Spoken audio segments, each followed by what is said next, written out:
coming together from across the United States. The real issues you don't hear about elsewhere.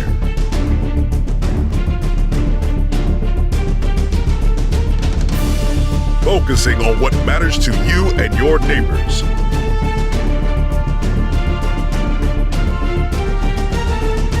Welcome to Resistbot Live. Hey y'all, it's Monday, May 8th. I'm Melanie Dion, and this is Moderately Educated Cat Lady Live. Welcome.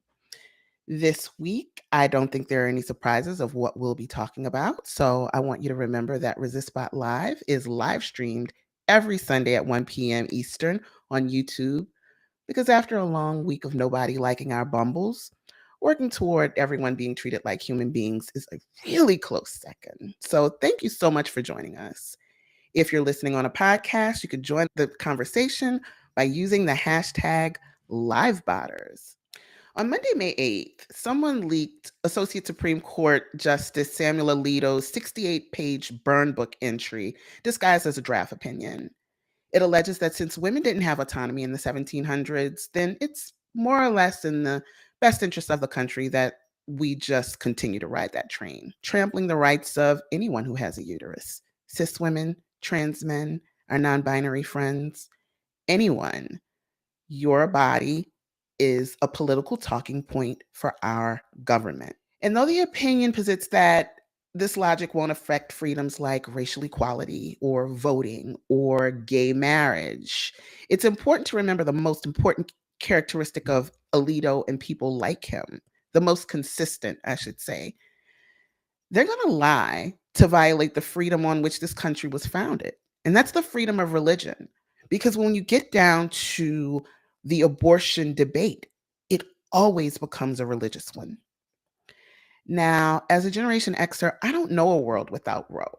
And it's sort of a point of pride for us. Coming of age in the 90s was very important for my development as a feminist, a womanist, someone who believes that everyone should have the rights that everyone else is entitled to. So this feels personal, or it makes me realize that many of us took Roe for granted, even if unintentionally.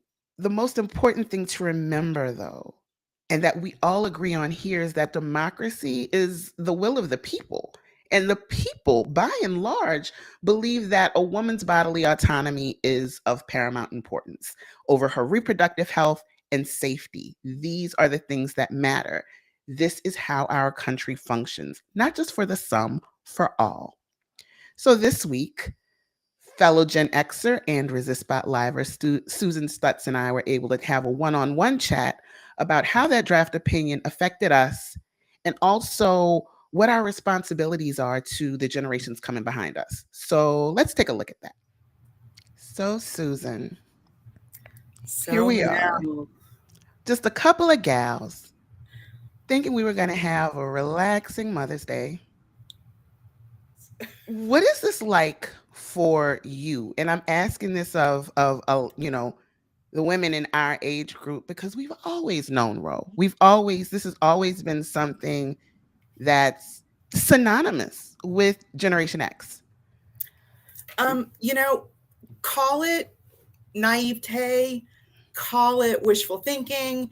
I think you could even call it just sheer stupidity, but I never really ever imagined that Roe and Casey would fall. It's always been, I was 5 when the opinion was entered in 1973. And for all of my reproductive years, it's been in place, and it's always been a safeguard. It's always been there. And, we've watched states, since 1973, almost 1,400 separate pieces of legislation have been proposed and hundreds have been enacted. And, as I watched that happen across the country, I genuinely never believed that Roe would fall. When the draft opinion came out last week, it blew my mind. I'm still trying to process the prospect of an America without women having control over their bodies, having the autonomy, having that autonomy recognized. I read the 98-page opinion, and Alito, who is the author of the draft, I'm sure our listeners know, in 68 pages, which is the bulk of the opinion, the other 30 pages are an index. He talks about us like we are just some random part of this problem. And he only gives us agency at the very end when he talks about how, we're the majority of the voting base, and, we can run for office and be the ones that are enacting legislation or proposing it, but up until that point, which is literally the second to the last page of the actual opinion, he doesn't even really talk about us at all.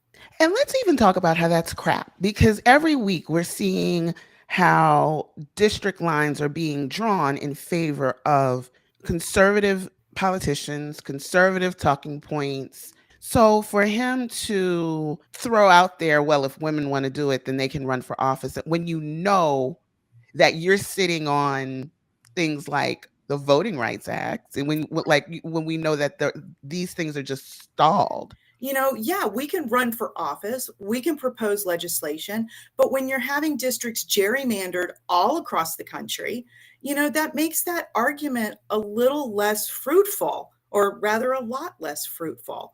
The fact that we are in 2022 and still do not get to have complete control over our own bodies, it's staggering to me that I'm a 53-year-old woman and I'm still not allowed to be in charge of what I do with my own body. When you think about the legislation and the litigation around women's reproductive system, and then you look at the reverse side and see that there has never been a single piece of legislation that has waged a war on men's reproductive systems. And Alito makes a comment late in the opinion about how just because abortion is only possible for women or childbearing people, because men can't have it, it doesn't mean that it's discriminatory, that a law, forbidding it, it doesn't make that discriminatory. And how is that even possible? There is no law that regulates anything about men's bodies. Nothing whatsoever. If a man literally wants to get vertebrae added to his spine so that he can look taller, he can do that. On this, when we're dealing with certain bad faith arguments, where do we stop?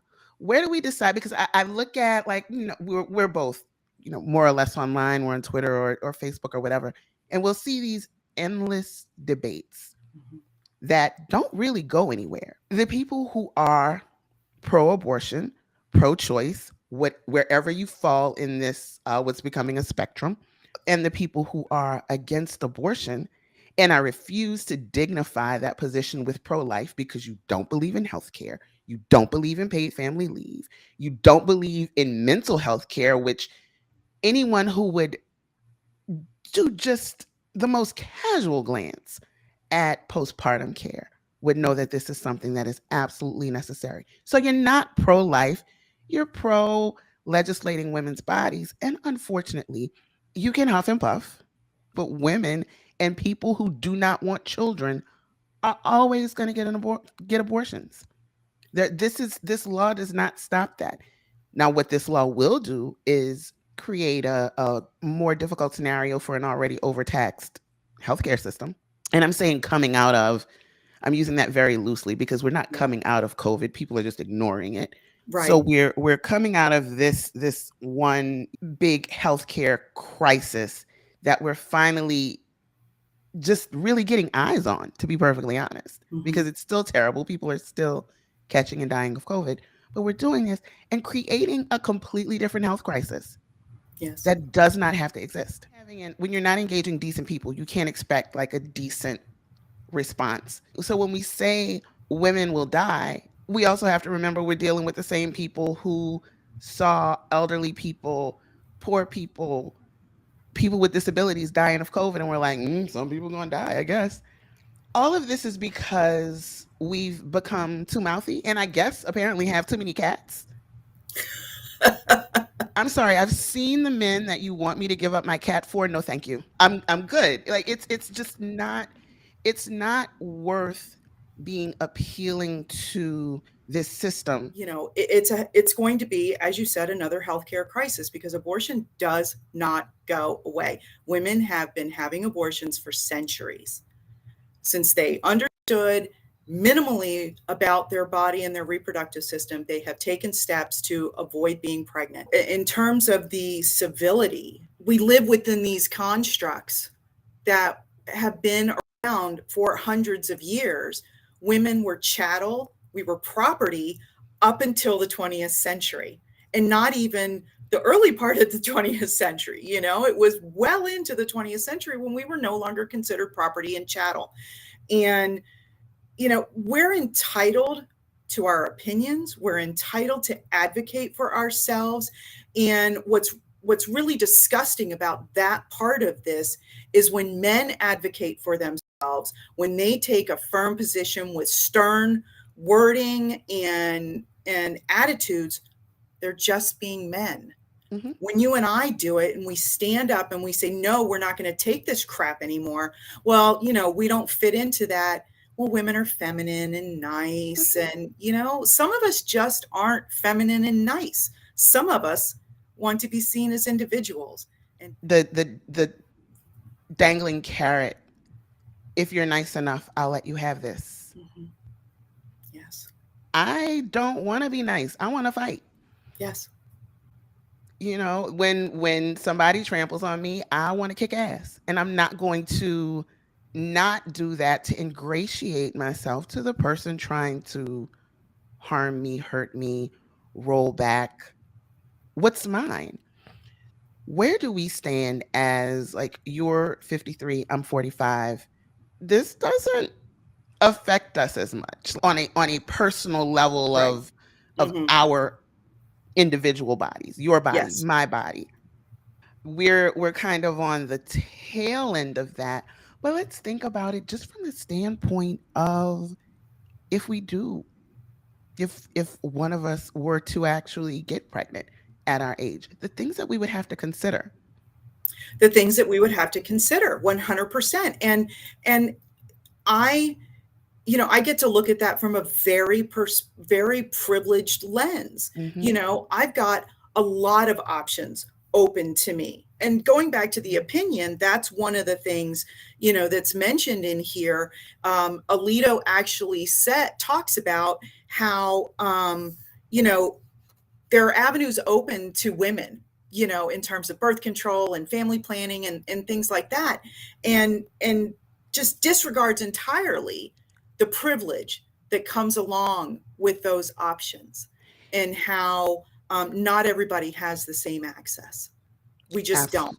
Absolutely. And going back to bad faith, because I'm from 48th in Education, Louisiana, and our legislature definitely showed where that failing comes in, because it's not only, I'm in a trigger state. So I'm in one of those states where if Roe gets repealed, that's it. That's done. I'm in Louisiana.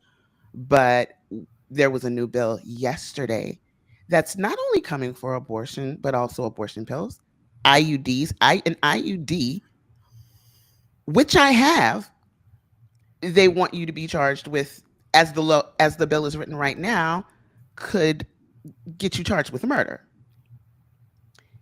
It's not about life. It's not. It's about creating a subservient class. Mm-hmm. And they're gonna do it with women. They're gonna do it with poor people. They're gonna do it with Black and brown people. We just talked about what was going on with what they're doing with unhoused people, and how they're trying to create basically another enslaved class with unhoused people by forcing them into community service for just living, for just existing. So this is not going to be, this is something that we are going to have to continue to fight. And most Generation X women do have this attachment to Roe, because it's made so many things possible. Even if I look at it just from the standpoint of Black women, what it's done for teen pregnancy, where we have Mhm. girls who would have been knocked out of contention for anything able to pursue education.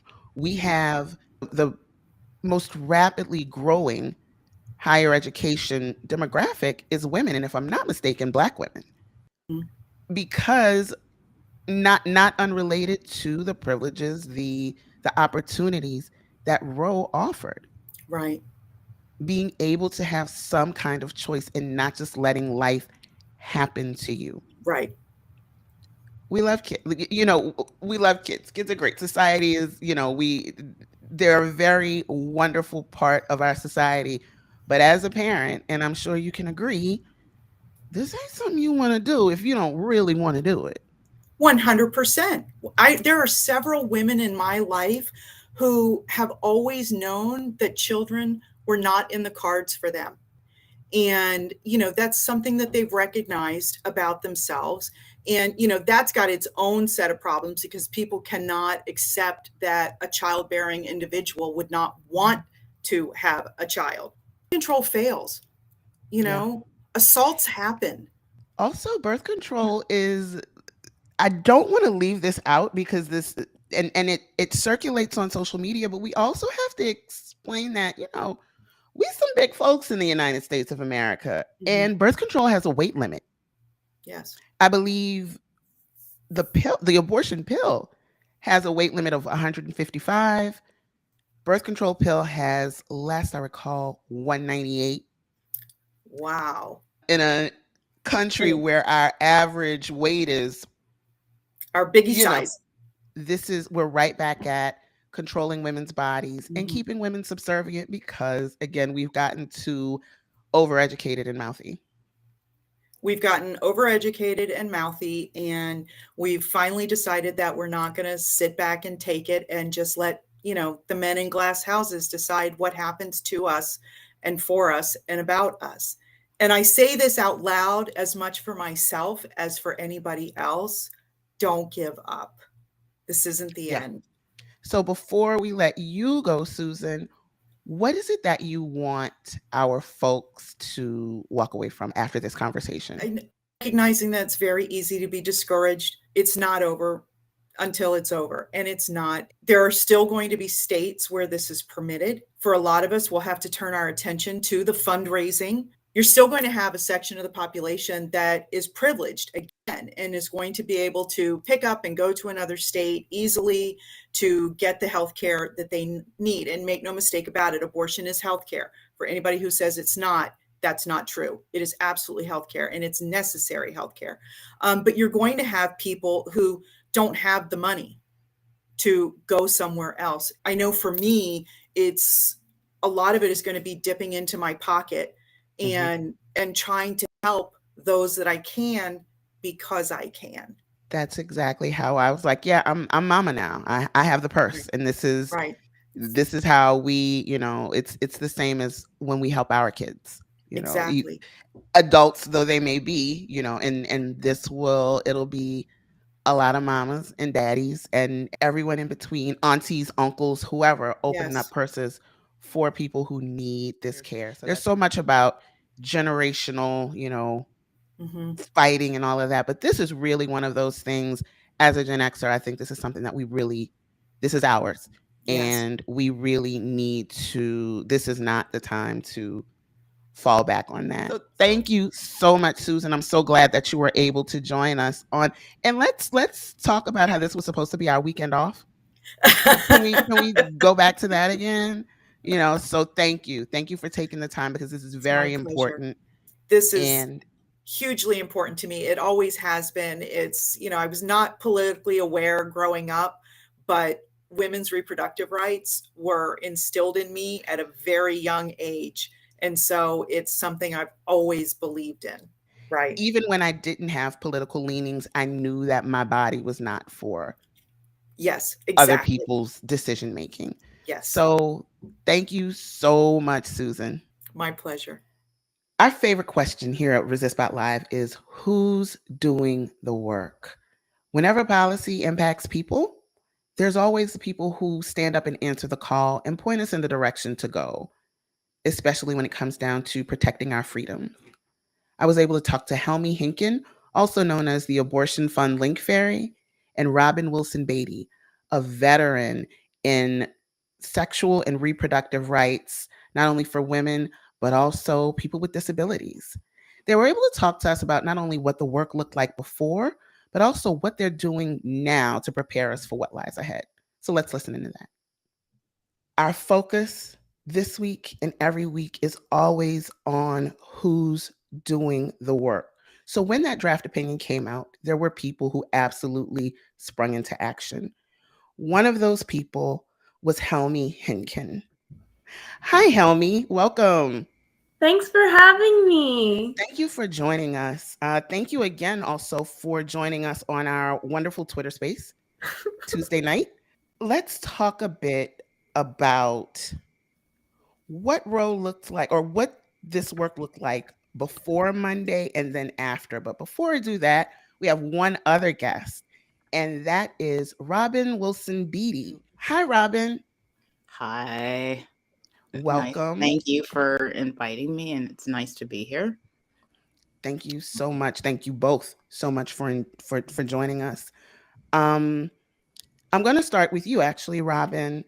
Many of us knew what was coming down the road, especially someone like you who works in reproductive justice. It wasn't necessarily a surprise that the draft was coming or that the opinion would be what we saw, but some of the language, the timing, all of those things were jarring and threw us off balance. So I'd like to talk a bit first about what you were preparing for, and once you knew basically what's coming in terms of Roe and how the Supreme Court is going to rule, even if they adjust the opinion, what does that look for you now? What was it like then, and what does that look like for you now, just in the past week? Like you had mentioned earlier, I'm also Gen X. I did listen to my elders talking about what happened when somebody got caught, as they called it, if you got pregnant, what options there were, or the lack of options, basically, and what happened. But how I kind of got an inkling about how people were focused and how the Christian right was focused on eliminating reproductive rights. I grew up in the South, in Arkansas, in Little Rock. I used to babysit, because lived in the same neighborhood as it was an upper middle class neighborhood full of doctors, lawyers, engineers. I babysat for all of them. Many of them were in groups like called Focus on the Family. These early Christian political, like, kind of centered rights groups. As a teenager, babysitting, listening to these views and stuff, but also seeing how they were organizing and how they were getting together and getting money together to fight against things like birth control and abortion, and how you can get, and who can get access to birth control, and also sex ed. From a teenager, I knew that there were forces out there of people who were getting together and doing what they can to fight these rights. But I also learned that there is money behind that as well. From there, I remember going, it was called March for Women's Lives back in 1991. I'm freshman college. I remember, like, the saying of Bush, stay out of mine. We're talking about daddy, not shrub. But so I would say in the last decade that for me, like, the siren has gone off. I am solutions based and focused on, okay, this is what happens. What are we going to do now? But I also realized, like, the hypocrisy, though, when it came to birth control or controlling birth with disability, because that's what I do. Is I talk about all things in the intersection of disability, sexuality, and reproductive health. People with disabilities are pressured into having abortions because, God forbid, that you have a baby that is disabled. Also, and if you think of the eugenics movement, people that are considered by the government undesirable for reproducing are, basically stripped of the right to reproduce. In the South, thinking about Black women were targeted for that. They had that phrase, Mississippi appendectomy, and they're talking about an abortion. Here, because I was getting a certification in sexual health education and getting that certification. One of our projects was coming up some kind of action plan. I mean, this was when, the laws were coming out, more laws were coming out around heartbeat, like saying heartbeat laws. But basically, an organized way of how we raise the funds to financially be able to support them to come here, to come. I live in California now. Mhm. I was in Atlanta, but now I'm here. So that was the other thing, because I know what it's like to have an abortion in a heartbeat state. If you are pregnant with a disability, being pressured into having an abortion, I was pressured very heavily by them. And also just other people are like, oh, well, yeah, well, I'm against abortion, but you didn't need to be pregnant anyway. Basically, you've got enough on your plate. And I have a kid. I had my abortion after I had my child. So, because I knew what pregnancy was like. And I knew the kind of support that I needed, and I was not going to have that at that time. But I also, the impact of these draconian laws around abortion. Okay, like you had to sit there and wait 48 hours after you first go to the clinic, and they make you look at a sonogram, and you're supposed to be able to opt not to be able to see it, or have it turned away. But the doctor that was doing mine was pretty cruel, and he was like, "Oh, I'm sorry, I forgot you said that." I just want to reiterate to people right now that when we're talking about this, when we talk about abortion, when we talk about access, when we talk about body autonomy, what people are not recognizing is not only is this like on the one hand, we have our rights to have abortion, but also our right to decide that we do want to have kids in the event that we're not as you put the language, they use desirable parents. Oh, like yeah. who gets to be a parent, who gets to be a mom. And I just want to read this quote from all of our friend Valissa Thompson, who is friend of the show, who's doing great work with the Century Foundation. And the quote, the Century Foundation released a statement. At the core, reproductive rights are disability rights. Oh, yeah. Disability justice and reproductive justice are centered on bodily autonomy, individual choice, and decision making. In advancing disability economic justice, we must center reproductive justice and ensure access to healthcare for all, including access to abortions. This was co-written by Rebecca Vallis, Kimberly Nackstead, and Valissa Thompson. But I want to ask you one more question, Robin. When we're talking about where we are now in this work, not only in this post-draft, and again, a draft. Don't forget, if you have an abortion scheduled, don't forget to get it. Like, don't feel like you can't. Yeah, go ahead, get it. This is not the law. You need to get it now. When we're talking about this post-draft fever that we're in right now, and then combining that with autonomy as, what does that look like? The combination of the two, what does that look like for you right now? To me, autonomy is, basically being able to have the choice of whether I want to have a kid or whether I don't want to have a kid. We're fighting for autonomy over our bodies and our lives, and being supported in the rights to make decisions that affect our bodies.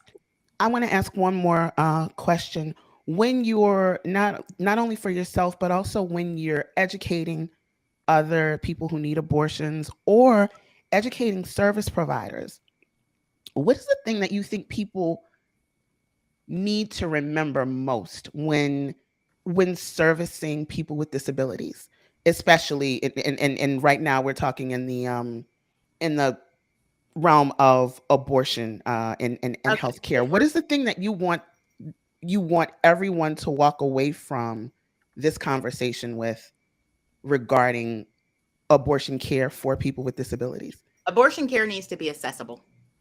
Do you realize that it lacks access? My own abortion experience. I could not. I went to an abortion clinic. Your typical. Okay, this is what we do basically. Where the whole lobby is full of people. Because of my disability, they were scared, and they wouldn't do it. My disability actually compounded this. I went through that 2-day period, and when I came back to get the abortion, they weren't, they weren't able to make it, I guess, accessible, as in like even being able to, I guess, access the table or the equipment or anything like that. But not only that, for some reason, my body, it terrified them. And so they were like, we can't do this. We can't do the abortion. I had to have it done in a hospital, and finding a doctor in a hospital that would do the abortion. And then I had to go through my insurance. Thank God I had health insurance, but they'd only had one abortion doctor listed. One. About what we have in our state, 3. There are 3 abortion providers in the state of Louisiana that it's on its own special sauce right now. Mm-hmm. And we're going to get into that a little bit later. I want to pivot a little bit to Helmi. Hey, Helmi. Hello. So we talked about it in the space, but I'd like for you to talk a little bit now, similar, because Robin and I, when it comes down to abortion, we're old salts. We've, this is something we're 20 plus years as when probably closer to 30, because my awareness and my pro-choice, I remember the first paper I wrote about being pro-choice, I was like 13. And my parents were furious. But you're a bit younger than us, and but still in this world where by now we're 50 years in. We expected you to not have to deal with this at all. So let's talk about what that's like for you as a younger person who has only ever known a world with Roe.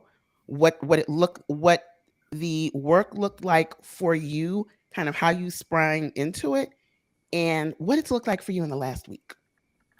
Yeah. So I feel like on one hand, I grew up in the Bay Area of California, which is a liberal bubble. We had completely comprehensive sex education. They included the nearest place to get an abortion in that.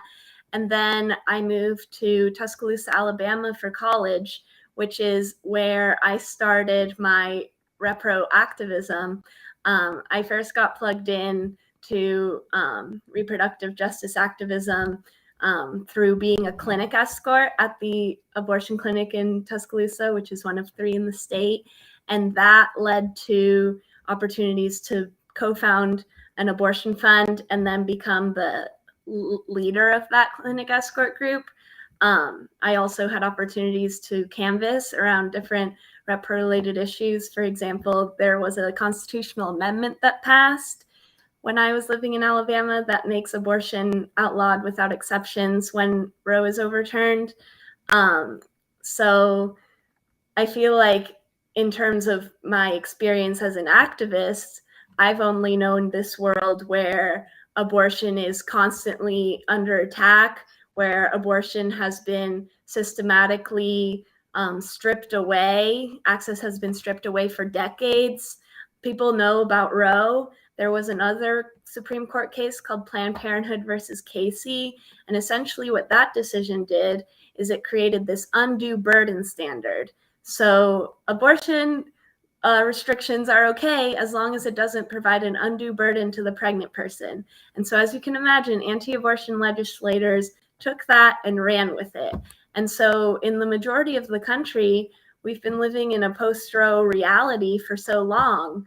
And, you know, I've learned a lot from people who are older than me. You know, there's abortion funders, clinic escorts, advocates, activists who have entered this work in various points since Roe was decided, even since before that, where the landscape of rights has looked different. The courts decisions have looked different. So, but in my experience as an activist, it's only been gotten worse and worse in the states that I have lived in. So in Alabama, you know, we had that constitutional amendment, and then in 2019, we had that very high profile ban that got blocked by the courts. And then for grad school, I moved to St. Louis, Missouri, and Missouri in 2019 had its own ban. But in Missouri, abortion is essentially inaccessible. There's one clinic in St. Louis, but through all the different, they're called targeted regulation of abortion provider laws, that have closed all the other clinics. And, you know, like Robin was saying, we do have a 72-hour waiting period. You have that state mandated counseling, the mandated ultrasound. You have to get 2 pelvic exams before you can have an abortion. The same person who does your counseling, the same provider has to do your abortion. Like, they've just made it as hard as possible. So that one clinic essentially refers as many patients as possible to Illinois. St. Louis is about 20 minutes away from Illinois. You just cross the Mississippi River, and Illinois passed a Reproductive Health Act, which basically removed most of their trap laws. And so Planned Parenthood has a location there. There's an independent clinic in Granite City called Hope Clinic. And so why not just drive 20 more minutes where you can have your abortion in one day? You don't have this fear-mongering counseling. You don't have these invasive requirements to get your abortion, then have to come to be in Missouri and have to go through all of this. But, you know, in Alabama, it was the same thing. People don't think about when you need an abortion and you live in these states, it's not just the cost of the procedure. It's figuring out how you're going to get there, transportation. You need lodging a lot of times, depending on, you know, how far away you're traveling from or how many days your procedure takes.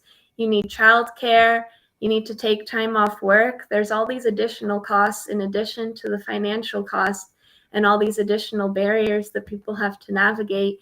So through my activism and clinic escorting, abortion funding, canvassing, I feel like I've become really intimately familiar with how these intersectional oppressive systems impact and create these barriers for people. And it's just strengthened my commitment to dismantle these barriers in any way I can. Because you have to look at the rationale behind it. Like, what is the end game? And abortion is not new. Abortion has been around since people figured out about pregnancy. I mean, let's talk about it, go back Robin. to ancient Egypt. We can, Let's talk. Get into it. Go in. Okay.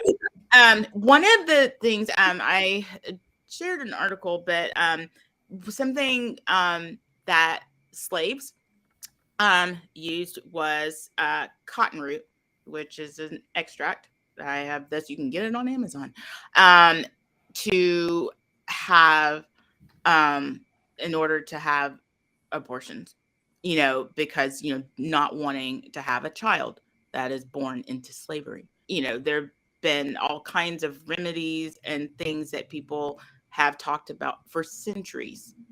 Black, blue, cohash, you know, combine it with vitamin C, you know, in terms of like the slaves who you want to talk about body autonomy. If you do take this upon yourself to terminate this pregnancy, what does that mean if you're found out? Yeah, exactly. And so there was a plant that, you know, basically that's supposed to counteract the masters and stuff would try to make them take. so that the cotton root wouldn't do its work. What I've started doing like the past 10 years has been gathering all the various different methods how to, basically get in an abortion outside of this health, the medical setting. If they're going to eliminate that, like how can we take matters in our own hands?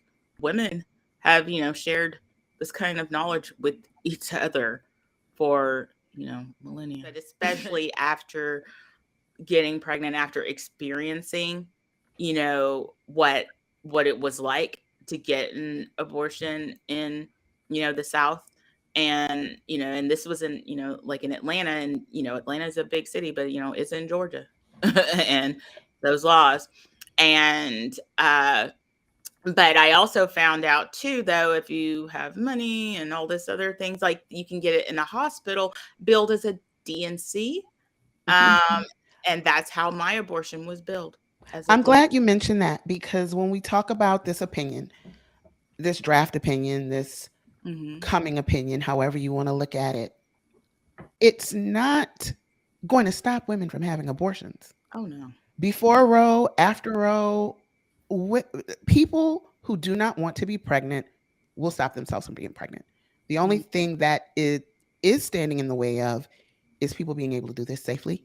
And these states, there are 13 states that have trigger laws that if Roe is overturned, they're locked and loaded with, absolute bans on abortion, full stop. I'm in New Orleans where we do whatever we want, but the rest of Louisiana, very much a red state. So one of the refrains that I always have time to call to task is our lovely liberal friends who like to say things. They're so great. They mean well. They mean so well. But who love to say things like, well, we should stop sending funding to red states. Can you shut up with that? I usually try to be nicer, but shut up. Just shut up. That's one of my soapboxes for sure. Yeah, I live here now in the Bay Area. I love talking about how this is a bubble and you cannot look at, what the culture is around abortion and sex ed and all of that here, and compare and think the rest of the country is like that. That's not how it is.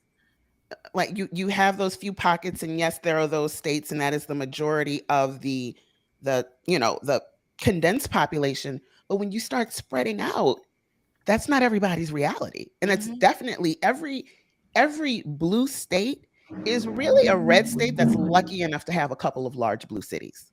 That's it. Yeah. Like California, for example, has by number the most Republicans. Like in terms of numbers, Democrats in certain more red states, more Democrats voted for Biden than in California, or something like that. But one thing I also try and stress is these people in red states, they don't deserve the consequences of the policies enacted by their oppressors. Exactly. By saying we should secede, or they deserve a plague or whatever, natural disasters, or we should boycott. It's just further punishing those who are already being punished, which is low-income people, Black and brown people, which are the majority of the Black people in this country live, the South. So I abortion's my soapbox, but also getting in fights with blue state liberals about they need to keep the South out of their mouth is I love it. Because that's the absolute truth. These are people who live where they live, and there's an immense amount of privilege. Another thing that people don't realize is people are very focused at the federal level, and that's true. And it's true that the Supreme Court is super conservative now, and Trump packed the lower courts with a bunch of judges that are anti-abortion and are going to rubber stamp whatever abortion restrictions come their way. But at the state level, this has been happening. And it's not just at the federal level. Sure, they could have passed whatever the Women's Health Protection Act or codifying Roe or something of that nature. But, Republican supermajorities at, the state level have been working for decades and are working overtime right now. Oh, yeah. And, for example, in Louisiana, the abortion restriction that went to the Supreme Court in June versus Russo was signed into law by a Democratic governor. So, I agree that a lot of this conversation that I've seen and the discourse that I've seen after this draft has been people who maybe haven't been paying attention, who are talking about 2016 and 2020 and stuff like that. And yes, Trump had a huge impact in terms of the courts, but also at the state level, this has been happening. And I want to, our eye in the sky, our wonderful producer Angel brought out a very important thing. They're trying to make abortion a felony, and she pointed out, what can't felons do? They can't vote. We're not being engaged in good faith. So that has to be called out. That has to be addressed. It has to be reiterated. And sometimes it's exhausting when you're wherever, whether it's in personal conversation, on social media, wherever, where you feel like a broken record, where you're just arguing and correcting people, but somebody has to speak truth to power. But it's so mired down, just the agenda that they want to regulate uteruses. Because when we're dealing with this, we're not only talking about cis women, we're also talking about trans men who still have uteruses. There's a different method of engagement when we're talking about what healthcare looks like for trans men, which is going to be another show, because I love going to the source. So we're going to have to talk to trans men about what this looks like for them, because that's something that we still have yet to tap into, what these restrictions are going to look like for them. So before we go any further, I want to thank you, Robin, and give you the opportunity to let us know.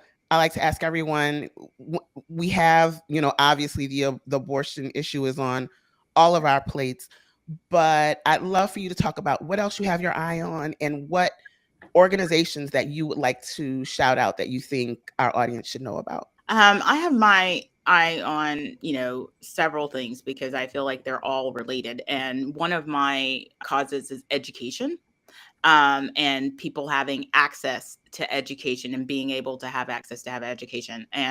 But in underserved areas like rural America, we're talking about like the South or whatever. And, there are a lot of Black people who live in rural areas in the South. The organization that I support, the Buffaloes Foundation.org, is for children of color to get scholarships to help them in, education, which could be trade school.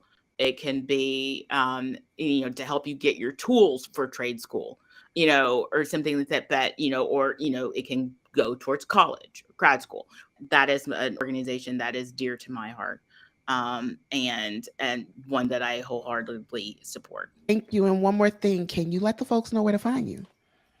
You can find me on Twitter. I'm at sexabled, and you can find me there. Instagram, I'm not quite as active, but I'm Robin LWB. But Twitter, you can find me on there. I think I kind of have an addiction. Yeah, I know I do. So don't feel bad. Don't feel bad. You're in good company with, at the very least, me and Christine. We're always on there. So thank you so much, Robin, and cannot wait to have you back. I can't wait to come back. Thank you so much. So Helmi, can we talk a bit about your nickname? I love it, the Abortion Link Fairy. So I've been involved in repro activism since 2016 in various roles, like I was saying. And in my current season of my life, I'm not affiliated with a particular organization. But one thing I've been doing my whole time in the repro realm is whenever I see an article, particularly on Twitter, I'm on Instagram and Facebook, but Twitter is that's my realm. Whenever I'd see an article about abortion relating to a specific state, I would be like, anyone interested in promoting abortion access in state should donate to funds username and then the link. And so I've been doing this for years. And I had it all on a little note on my phone. And I also had a thread that I made with more kind of consolidated resources for a bunch of states after Amy Coney Barrett was confirmed that I would share on more national articles. But in September, I asked my followers if it would be helpful for them to, if I made it into a document, my little notes app with all the different states, and they said yes. And so I made it into a document. So since September, I've been able to copy paste my little state things, but then also when it's a national one, which I feel like has been increasing in the news, I can promote my document. So on Monday night, I was just on Twitter scrolling Met Gala looks like everyone else, and I saw the Politico article about the draft leaking, and I immediately went into the replies and I replied with my document. And then if I saw replies going viral, I would reply to all those replies with my document, and I immediately went on tweet limit. My document just went viral by itself. And so that's what abortion donation link fairy refers to, is I'm very extremely online, and I'm always the first to actually promote resources in these replies, because I learned that there's a lot of well-meaning people out there who just have no idea what to do to help, because abortion is not something they think about if it's not in the news, or if they don't personally need one or know somebody who needs one. So what ended up happening is somebody from Squarespace reached out to me and offered to help me make it a website. So now there's my document, the original Google Doc, bit.ly/abortion funds Twitter with A, F, and T capitalized, keeping it accessible with camel case. And then there's also donateabortions.com, which is the website version of it. And basically what both these resources have is state by state, the abortion funds that people should donate to and follow and get involved in if they want to help. Planned Parenthood, NARAL, these national organizations, they have the biggest name recognition, and they also have the biggest budgets. They have multi-million-dollar budgets. Meanwhile, abortion funds are operating on shoestring budgets. I know from my experience as an abortion funder and abortion fund co-founder particularly, what it's like to have a baby fund. And, abortion funds can't fund everybody. They have to turn people away.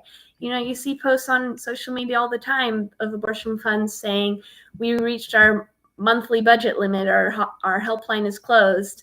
So, what these restrictions are going to do, we've been living in a post-Roe reality, but 26 states, once Roe is overturned, whether they have trigger bans, constitutional amendments, pre-Roe bans that haven't been overturned, or they have just restrictions that are blocked by courts but that deem abortion inaccessible, they're going to ban abortion. And these people are going to have to travel farther and farther. They're going to have their appointments later and later. Their procedures are going to get more and more expensive. And abortion funds have been upholding this infrastructure for decades. They know the landscape. They know what's required. We've been preparing for this moment, and it's really just all hands on deck. So that's why I'm just so passionate about sharing information so that people don't reinvent the wheel, so that people plug into the organizations already doing this work. And if there's one good thing that came out of this leak, it's that people woke up. It's that people are mobilized and galvanized, and these funds are having a huge influx of money. And, once this is out of the news again, hopefully at least some people are recurring monthly donors, and people are, more aware of ways to help and how much help is needed. When we get the person we like, or the party we like, or whatever, however people have a sense of security or comfort, there's a tendency to get a little bit complacent. That's part of the reason why we are here. I think there are certain rights that we took for granted. And no, it takes work. Democracy takes work. full stop. And we haven't gone too much into the opinion, mostly because the opinion is crap, but also because it's already been covered. But we know we've seen time after time all of the things that are going to that are on the chopping block when you look at it through the lens of, well, this wasn't in the Constitution before. Yeah, it wasn't in the Constitution before because you were not listening to women in the 1700s. We couldn't even talk out loud in public. So it's absurd. It is absolutely absurd to use that as the metric. Before we go, I want to go into, because every week we have petitions. So I want to go into the petitions that we have. The first one is Codify Roe versus Wade. Right now we have 5,436 signatures with a goal of 10,000. If you would like to be 5,437, text P as in Paul, F as in Frank, HERO, that's PF Hero, to 50409. We also have Codify Roe versus Wade and expand SCOTUS now. And for that one, we have 2,996 signatures. We'd like to get to 300, which is that's just 4 away. You can be to 97, 98, 99, and 3,000. It's okay. Go ahead. Text 50409 to P as in Paul, G as in Gary, Q as in question, O, P as in Paul, L. And another one, this is one of my favorites. We have Jonathan, who has done the letter a day opposing forced birth, and he's also done another day one of writing until abortion is protected by law. And that is PUUBTJ. If you text that to 50409, that is just under 2,000 signatures, which is amazing. It's a very simple, to the point letter, but it gets right to the heart of it because by and large, we live in a democracy, which is run by the will of the people, and the majority of the people in this country are in favor of abortion. So 50409 for any of these, or if you want different wording, if there's something else that you would like to say, we have a ton on there are resources on Resistbot to help you, craft your letter, but you can also just text petition to 50409 and start your own letter. I love to compose it in notes and just copy and paste. It's as easy as that. You don't even have to put your phone down to do it. So before we go, Helmi, I'd like you to tell the folks where to find you. Yeah, y'all can find me on Instagram or Twitter at Helmsinki, HELMSINKI. It's a fun play on my first name and the capital of Finland. And, I'm always happy to answer people's questions. I've been fielding a lot of questions about what this means, what's the best ways to help. Whatever you have, you can send me a DM on either one. Thank you, Helmi, and cannot wait to have you back. I would love to be back. Thank you for having me. Thank you. What amazing people. I want to thank Helmi and Robin and Susan for joining this week. And I want to thank Christine and Athena for their work every week with Resistbot Live. This week, Congress is voting on codifying Roe versus Wade, and unfortunately, it is not expected to pass the filibuster, which brings me to the final petition of the day. That is to destroy the filibuster. If you text PZZCOG to 50409, you can sign and send to your representative, destroy the filibuster. I want to thank you all for joining. If you want to learn more, you can go to resist.bot. If you'd like to volunteer, you can email us at volunteer@resist.bot. If you'd like to donate, you can also do that at resist.bot. Our monthly donors get all sorts of nice perks, and we have quite a few of them this week. So I want to say thank you, like we do every week. Thank you, Madison from Chicago, Illinois, Alyssa from Gardnerville, Nevada, Bree from Marrero, Louisiana. Hey, neighbor. John from Peoria, Illinois. Catherine from Lone Tree, Colorado. Gary from Novi, Michigan. Haley from Collierville, Tennessee. Morgan from Escondido, California. Mary from Newark, Delaware. Lisa from Flagstaff, Arizona. Samuel from Salt Lake City, Utah. Laura from Matthews, North Carolina. Erin from Eustis, Florida. Heather from Long Beach, California. Jamie from Lombard, Illinois. Jillian from Davenport, Florida. Jessica from Nutley, New Jersey. Deborah from West Deptford, New Jersey. Gregory from Lexington, Kentucky. Jennifer from Lake Hiawatha, New Jersey. Jennifer from Salt Lake City, Utah. Melissa from Charlottesville, Virginia. Catherine from Burke Burnett, Texas. Emily from Georgetown, Texas. Sean from Eugene, Oregon. And Lonnie from Kingsburg, California. I want to thank each and every one of you for making what we do possible. And that includes our blog post. Susan wrote an amazing post entitled, They Belong to Us. I highly recommend going to resist.bot, checking our news section, and looking at all of our blog articles. If you'd like to subscribe to us, you can go to our subscribe to our YouTube channel at rs.bot/video. And you can subscribe to our podcast at rs.bot/pod, which goes up every Monday. I want to thank you all for joining, and we'll see you next time.